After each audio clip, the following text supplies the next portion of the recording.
at Baylor University in the Health Promotion Program, and I am the grad student for Dr. Meyer. I'm Luann Johnson. I'm a statistician up in Grand Forks, North Dakota, working with Dr. Jim Remick.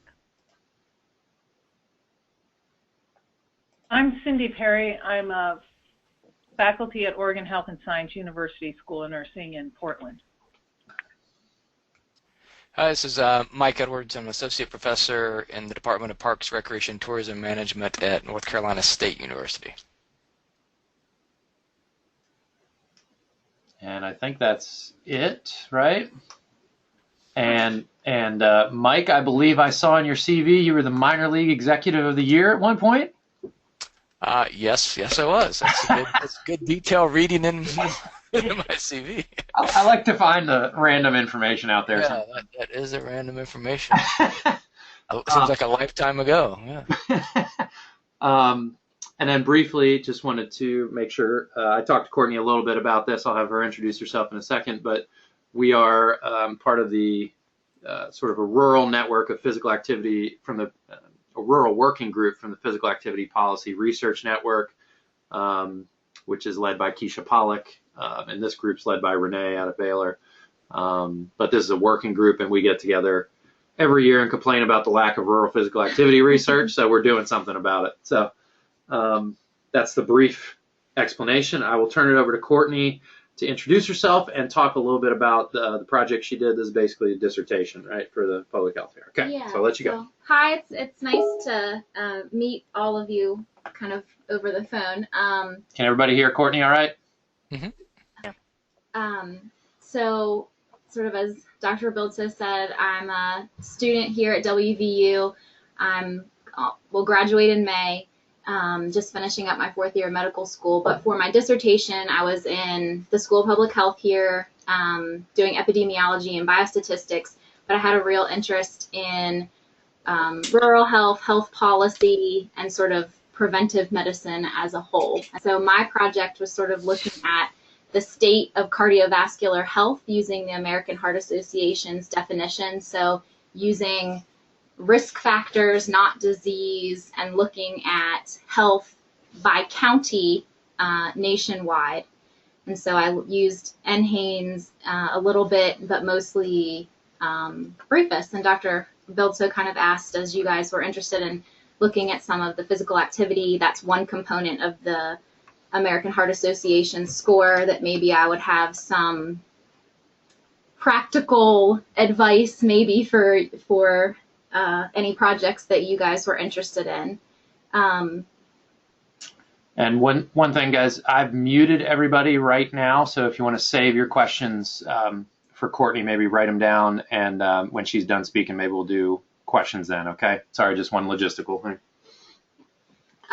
So I think that sort of from what I had talked with Dr. Bildso about, I think the basics of what I can say about how I use data to look nationally was that Briefus up until 2012 or 13 allowed you to look at individual county data. So unfortunately in 2013 they've kind of hidden those codes. So at this time, 2011 and previous, you can look at county data. And obviously, you know, there are counties that didn't get any participants sort of surveyed in as the nature of Briefus is, but that kind of varies state by state. As many of you will know, you know, Briefus is done at the state level, so it's up to the state whether they want to purposefully make sure that they get participants from each county or whether they just want a state representation and not necessarily a geographic representation. Physical activity data is only available in the odd years, so the most recent data would be 2011 that you could easily get. They do also have this, it's called an MSA or MMSA, it's Metropolitan sort of Statistical Area Codes, and you can kind of compare those codes and out to get a rougher estimate of rural if you didn't need specific county, but you were okay kind of lumping more counties together. And how I looked at this data was by connecting Briefus with health area resource file data from HRSA. And so I could connect county variables to that to look at sort of population, education, race, ethnicity, all sorts of other variables at the county level, and kind of combine that with the physical activity as well as diet and some other cardiovascular health risk factors. So that's kind of the overview of how, the data set and how I used it. I don't know if anyone has specific questions. I think it might be more helpful for me to answer questions. Yeah, so I opened it back up and I sent out a link to the paper that Courtney had published.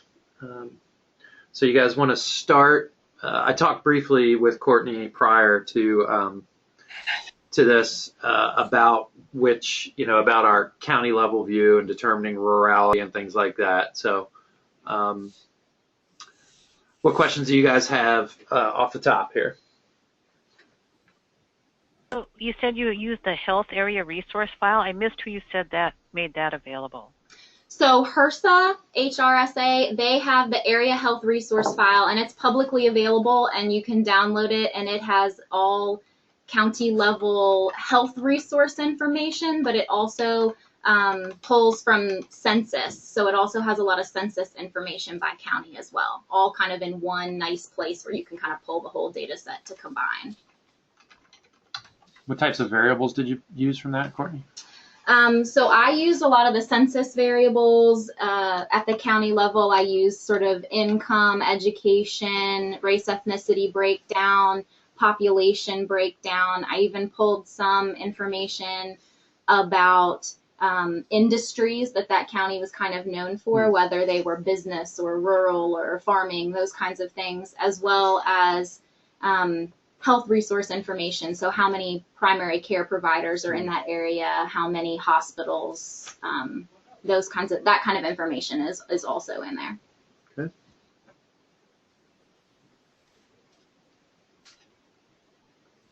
Other questions?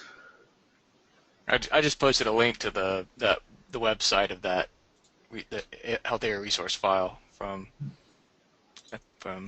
HRSA. So. Have you used that before as well, Mike? I haven't. Okay. Sounded interesting.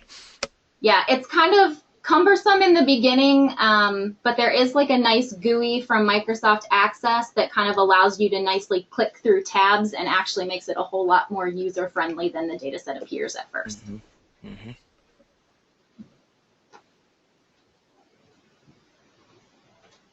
Mm-hmm. One question I have is, you have the data now, right? I already have, I certainly have 2011 data. I have the physical activity question already downloaded, and I actually have a merged file that has some of the variables that I was interested in for the area health resource file that I'm more than happy to share and let you guys at least see what I did and what the data kind of looks like. I think the one thing that you'll find, which I'm sure all of you probably know, is that rural counties are some of the least likely to have participants surveyed from, and so you'll kind of run into a lot of, particularly the center of the United States, kind of Dakotas down through Texas, you find a lot of counties do not meet the limit for Briefus to report county number for those participants. And I think you talked with me about how to overcome that. So do you want to educate everybody on how to overcome that? Yeah, so there's a couple of ways that I found that you can get sort of more information about the rural counties. And my project was kind of nationwide and not focused just on rural counties. So I ended up not sort of going down this route, but sort of in figuring out how difficult it would be.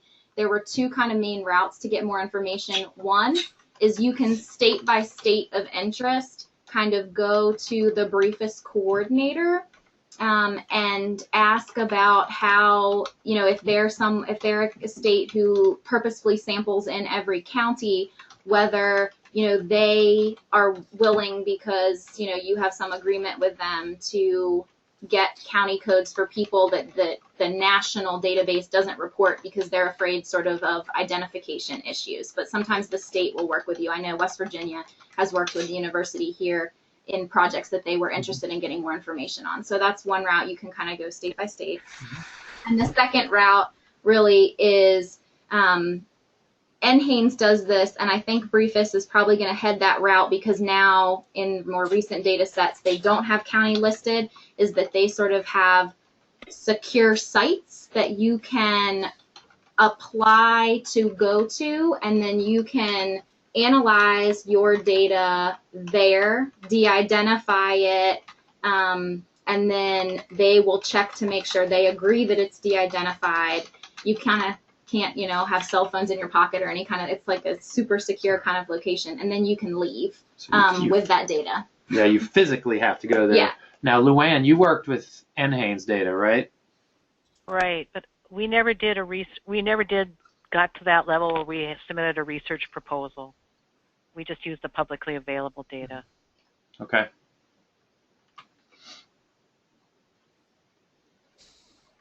And I know at one point with NHANES you had to go there, and I have this vague recollection that they've eased that a little bit. You might be able to access remotely, but I'm not positive about that. Yeah, and sometimes if you kind of have set up your code, they'll let you submit your code, and they'll kind of do it sort of a mixed kind of remote, hey, is this what you want kind of relationship, where they'll kind of run your code for you and you don't have to physically be there. Other questions or comments about potentially having, if anybody's already worked with their state BRFSS coordinator?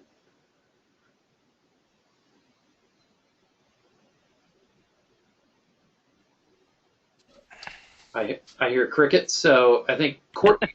Yeah, I think Courtney has a connection in North Carolina, though, right? And Mike on the calls from NC State, so it might be interesting to talk about that. Yeah, I had talked to the North Carolina Briefus coordinator. Now, this was, of course, 3 or 4 years ago, and they do kind of change often. But he was very helpful, as he was kind of a grad of WVU too, so that we had a kind of connection there. But he kind of talked about what was available or not, and how North Carolina was actually one of the states that, back then actually looked to make sure that they were sampling from each county. So there are states that purposefully make that choice. And that was wonderful that North Carolina chose to do that. There are plenty more who kind of just focus on their more populated areas. Is that information available on the web, or do you have to literally call each coordinator and ask them? Do you know? So, example, each county? Unfortunately, I found that I had to contact state by state. So I was interested at first in just looking in Appalachia. So I contacted actually every state coordinator with the Appalachian region. So that was about 13 different states. And who the coordinator is available online. And, some are a little bit more helpful than others. But I, did not find anywhere online that it specifically said sort of how the state approached. There were some websites for some states that were obviously more helpful than others. It kind of depends on how supported I think the Briefus office is and their coordinator is by the state as a whole, whether their sort of website is as up to date as others. Okay, thank you. Yeah, so it sounds like maybe the path is to look at the file when Courtney provides it and just see, test it out and see which states we might have to attack, and contact people, and then see what kind of connections we have in those states maybe, or, start to build a list of who the coordinators are and contact numbers. I wonder if it would even be helpful to look at state level BRFSS reports, because I know in West Virginia they put out a very detailed one, county by county. And obviously we have to look for the years that we need, but does that sound about right, everyone? Anybody see another path forward?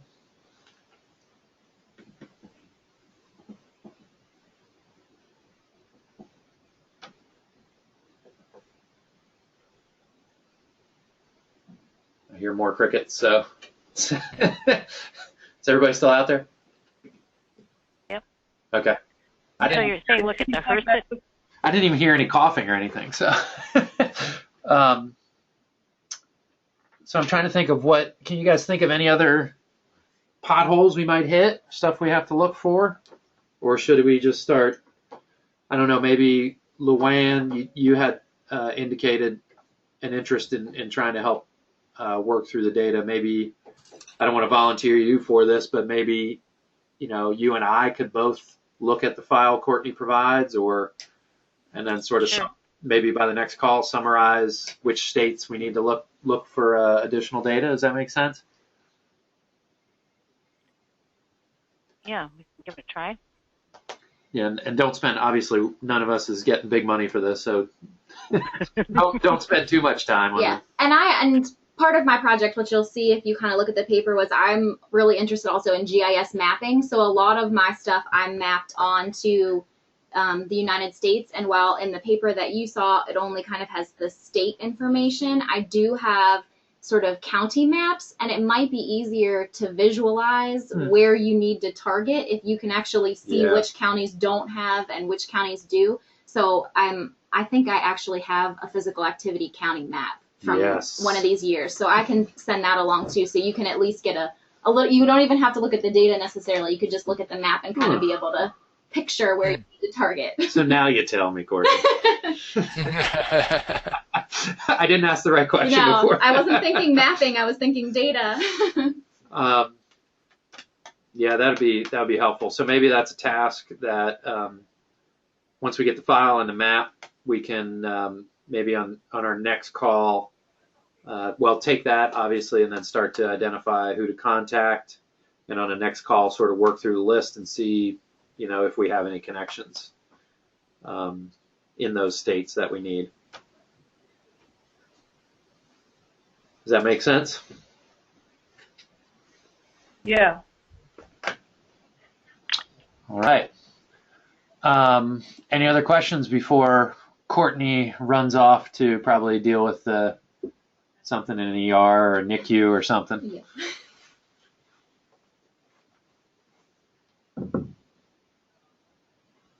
All right. Hearing none.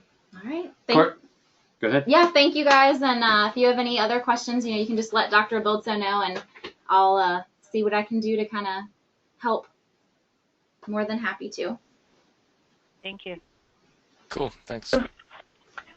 All right. So that is the big update on that. Thanks again, Courtney. All right.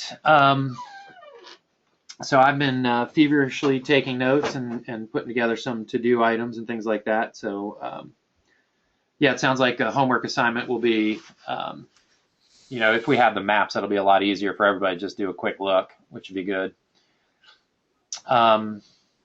So that's still that first piece, thinking about, the three pieces of this, the whole, obviously the data, BRFSS data, and the definition of rural, which will probably, I don't know, Mike, I sort of put Mike on the spot yesterday, emailing him one of my follow-up items that I didn't do. So he provided a couple of papers that might help, that'll probably help advise us. Maybe we could, for our next call as well, have a homework assignment of looking through those and really focusing on the rural definition next time. Does that sound good? Yeah, and just as a little context to that, I mean, again, I told Christian my philosophy was I just send him some papers that maybe have no help, but they are they're kind of some questions I wrestle with. One, when I was doing my dissertation, sort of how to define and measure rural, and sort of I've talked, I think, on here before about the measurement I use from the Department of Education or Education Statistics, and why I used it. And then the second one's more of came out of a systematic literature review that a colleague and I did looking at in our field, the research on rural populations, and one of the sort of the more philosophical questions that came out related to the measurement of rural, and the fact, as we all know, they're not being a sort of a clear universal definition, but just the importance of ensuring that it matches the research questions, and that there's a sort of an intentional process of choosing a measure that that best helps to answer the research questions. So I think that however we go with measuring that, I think having that intentionality to it, I think is important. So that's just kind of the setup that on the spot I gave back to Christian here. So. Okay. So how about as we're narrowing in on our methods and how to get the data and define and analyze things, maybe next time we can have a thoughtful conversation about that rural definition with the homework assignment of looking through those 2 papers, and I will send them out. And Christian, I wonder, and again, I don't have it in front of me. I wonder if even because we discussed this a bit too in the call for action paper that we wrote, and I wonder if there's any value in looking back at that as well, because I think that's another topic we wrestled with some other insight on that as well. Yeah, good point. So we'll add that. Okay. Okay, very good. Any questions about that? And again, that'll probably be something for the next call.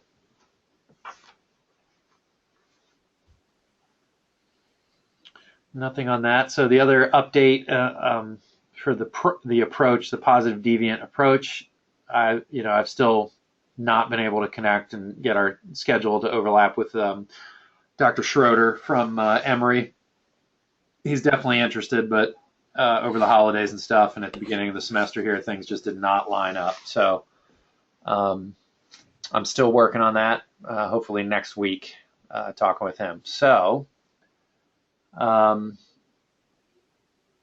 trying to think any other conversation or things that we should be thinking about or doing for our next call to keep this moving forward. The ideal deadline was May for a first manuscript, and that's the methodology of identifying, all these things we're talking about, of identifying these positive deviants and rurality stuff. Is it time to start putting together the background section, bullet points kind of thing, or?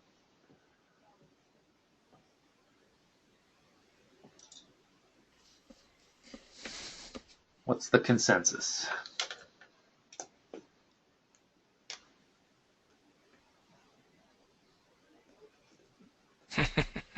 There is no consensus. The consensus is no. Should we link it to these false polls from the presidential election that missed rural, and we see now the importance of rural? Sorry.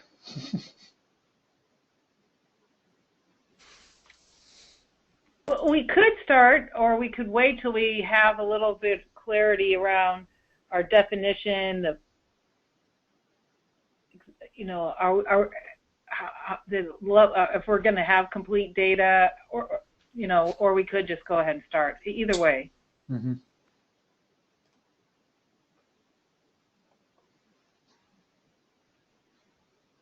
Okay, thanks. Any other thoughts? It sounds like it's just by the quietness. It sounds like we might be too early to start thinking about. Yeah, I would agree. I think we're still trying to wrestle with kind of what data we have and what we're looking to do with it.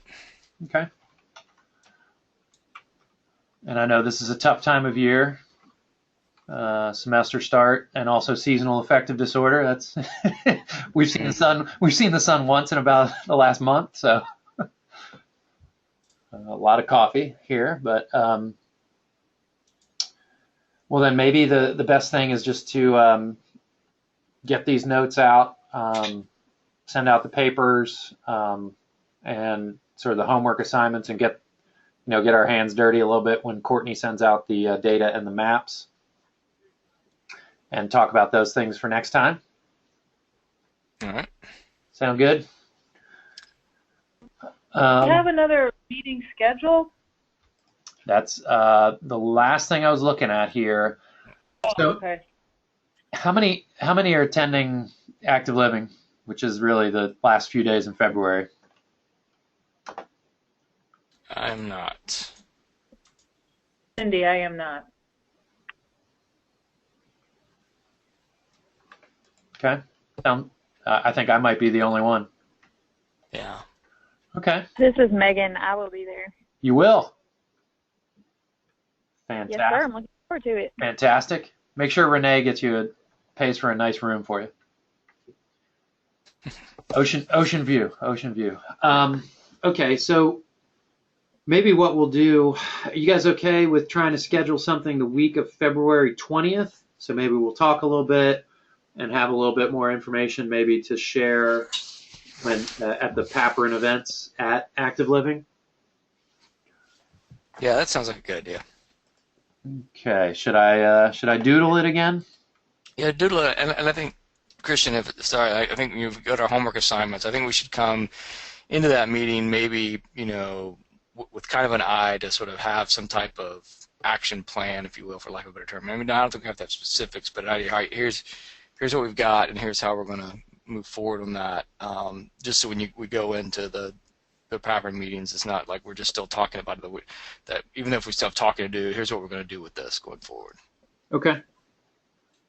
And probably additional support, that we need, or right. We'll have a better idea of what state BRFSS coordinators we need to talk to, so maybe we can start really networking on that. Put a list of those together, maybe. Yep. Good idea. Yeah, thanks, Mike.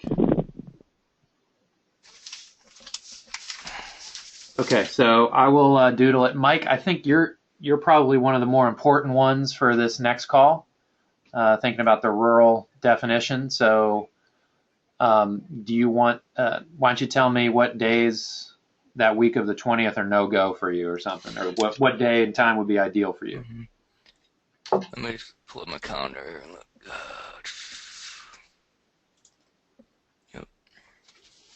So typically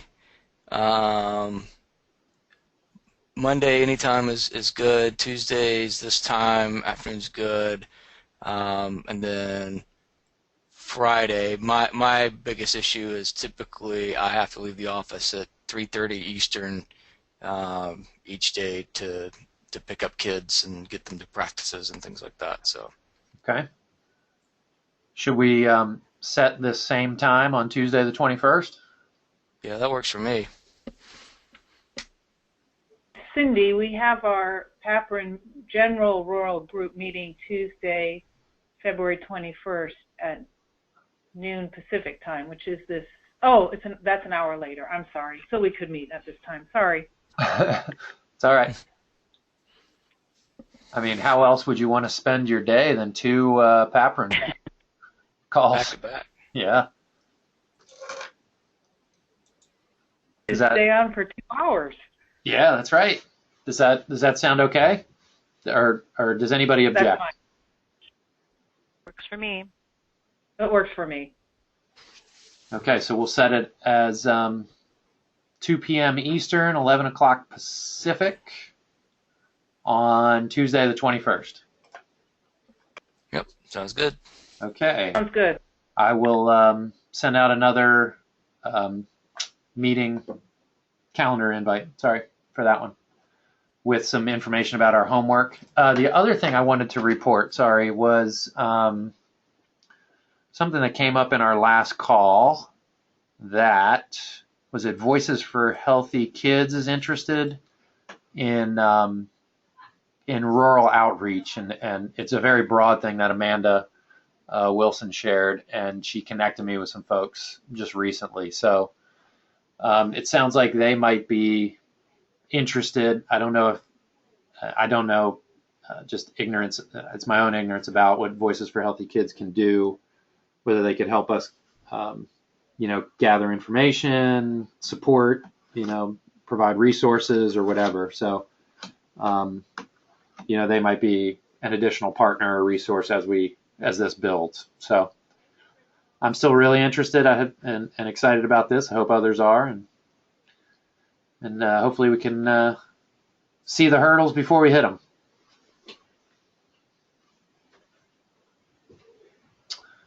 Sounds good. Okay. Any comments for the good of the order? We're good. Sounds good. All right. Great. Enjoy. All right. Thank you Thanks. all for All right. making time, everyone.